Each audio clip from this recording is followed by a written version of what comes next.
Practice, patience, and persistence. Those three words will describe how and by which way you could achieve greatness, success, and feel good about yourself. A lot of times, I'll give you a couple of examples here and then we can kind of dive into what we're going to talk about. A lot of times, athletes and or students want to learn things immediately. And I think this comes from the age that we live in now. We're in the super fast, high technology age. 15, 20 years ago, we didn't have high-speed internet. We didn't have text messaging. We didn't have every kid has a cell phone. We didn't have Facebook. We didn't have Twitter. We didn't have most of the social media that is going on right now. All of that technology creates what? Immediate gratification. I want to talk to somebody immediately, I can call them on the phone. Where before, when I was growing up, man, there was like 1 or 2 phones in the house and it was like, hey, can I use the phone? No, you just use the phone. You got to use it once or twice a day, that kind of deal. And kids now, student athletes now, generally everybody by about the age of 12 has a cell phone. So if they want to talk to somebody immediately, they can call them. If they don't even really want to talk to them, they can text them. If they don't have either one of those means, most people that are in that 12 to 26 age group have some sort of way of connecting with other people via social media. So what's the point? Because of that immediate gratification through socializing, connecting with friends, talking to friends, and doing a whole bunch of things with pictures and video and everything else, just like I'm communicating this information to you, which is part of the technology, people want to be able to get things very quickly. What happens in sport, learning, and education? Things are slowed down, right? If you want to learn how to ride a bike, it's probably going to take you a little bit of time. Now, if you want to learn how to wrestle, it's probably going to take you a little time too. If you want to learn algebra, probably going to take you a new time too. Learning education and most type of things where you have to, put forth a little bit of effort, they take time. That's where those things come together. Practice, patience, and persistence. And if you probably can see how all of that works, but I'm gonna put together a little model for you. You need to practice in order to be good at just about anything, and the ways in which you practice may slow down or hinder or speed up your growth and development. I'll give you an example with competitions and or testing, which are similar. They both evaluate the progress with where you are regarding athletics and academics. For example, the SAT test. How many other tests are like that? Not many. So what the experts say, the experts are the people that write the SAT tests and people that want you to get into colleges. They suggest that it makes more sense because the SAT and the ACC entrance exams for college are only given at a certain amount of time.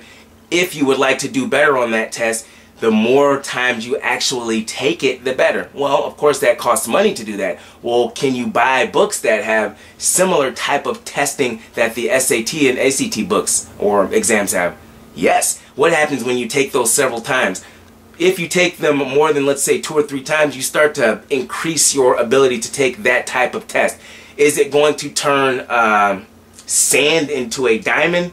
You see the metaphor there? In other words, it's not going to turn sand into a diamond. It is, however, going to reduce your amount of anxiety and nervousness when taking that test. In other words, whatever type of ability that you have brought to the table, if you take that test several more times, you will feel more comfortable and you will take that test a little bit better. Now, of course, the practice comes in, and there's 2 types of practice I'm going to talk about with that example. There is a type of practice that you need way before that, like 7, 8, 9, 10, 11, 12 years of school with your parent, with your teacher, with yourself, in order to be able to take that type of test. Now, back up one step further. If you have done what you needed to do fundamentally wise, where you've mastered the basics fundamentally of, for that example, math, science, English, and writing, perhaps history as well, and then you blend all that in with critical thinking, now you're ready to start practicing taking that test. Does that make sense? If you are taking that test over and over and over again, the ability to do well on that type of performance goes up. Again, you have to have the basics mastered in order, I think, to do well with that test, and you have to practice taking those types of tests. How does that tie in with all of the other things that I've talked about? Patience and persistence are tied in because of this. If you're not doing as well as you want to do, then you need to go back to the drawing board and start over and start practicing again. Practice in this sense means maybe you have to redesign your study habits. Maybe you have to ask questions from your teacher and or tutor and or whoever else is giving you instruction. Persistence means, though it's one and the same with those last two phrases there. Persistence means I'm not ever going to give up. If I don't do as well as I wanted to do the first time, I take a look at it, I analyze it, and I figure out what are some of the things that I can do better the next time to continue to have progress. And then I start that process again. So you're going to practice, you're going to be patient, let the information sink into your head, and continue by being persistent. If you don't get it the first time, then you keep on doing it. I always like to use an example of a baby walking. Babies don't start off walking. They have to learn in each step of the way. They don't stop. At least most babies don't stop. They continue to go. That's the same type of persistence you need.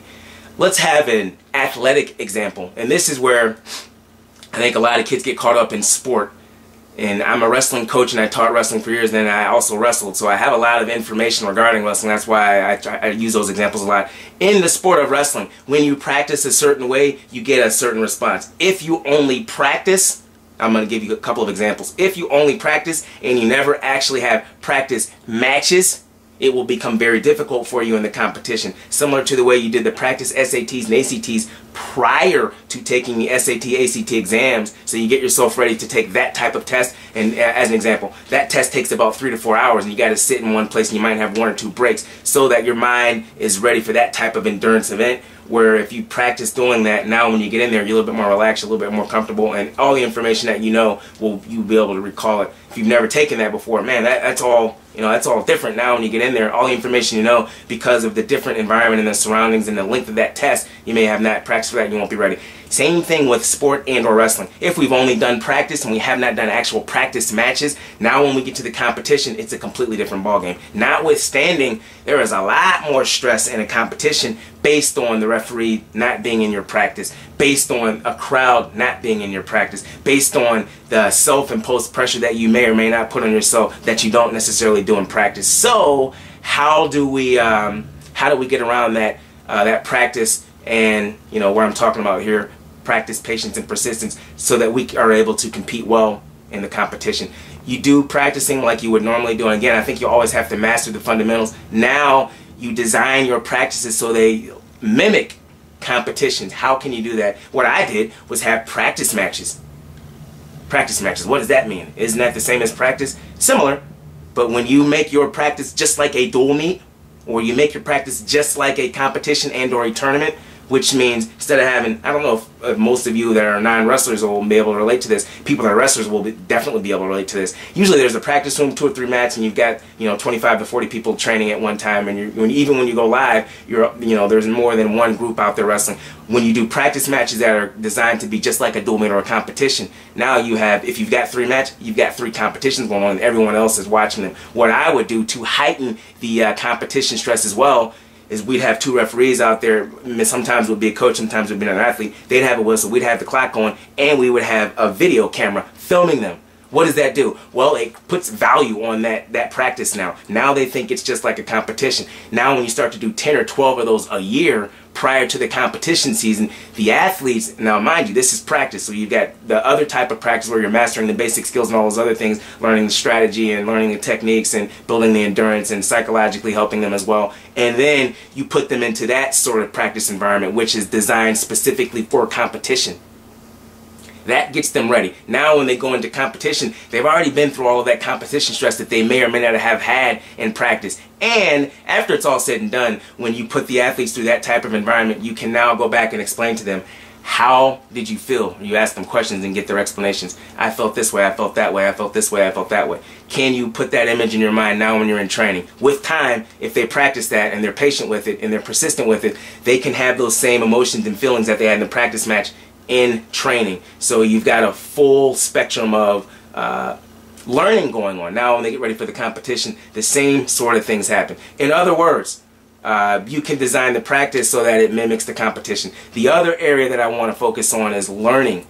When we practice skills, it is very difficult to learn them overnight.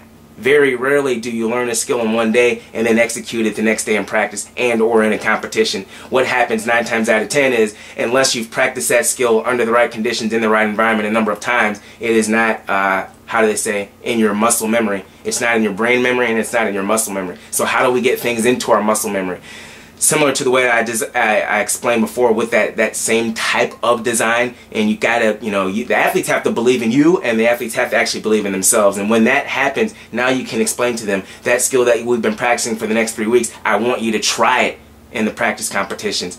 Or what I would do is I'd have individual athlete meetings, individual coaching conversations with the athletes, and I would, I'd say, okay, I see what your goals are. How about, that skill that we've been working on in practice? Why don't you make that one of your goals to execute that in a practice match? Light bulb goes on here. Yeah, that makes a lot of sense. Why don't I do that? And then, why don't you put in part of your planning and your goals to execute that at the next competition you have? If you do that for a full season, all of a sudden, they start understanding how practice can relate directly to their practice competitions and to their practice matches and to the, the so-called real competitions. If that is done over the course of a year, and then over the course of 2 years, and then over the course of a quadrennial or a quad, which is 4 years, athletes start to learn and develop more. And I gave you an example of the academic example, which is essentially the same thing. What I want you to really kind of take hold of right now is this. It is going to take time for you to learn and master new and or different skills. If it doesn't work the first time, that's fine. It was nothing but a learning moment. You've essentially learned how to do it the next time.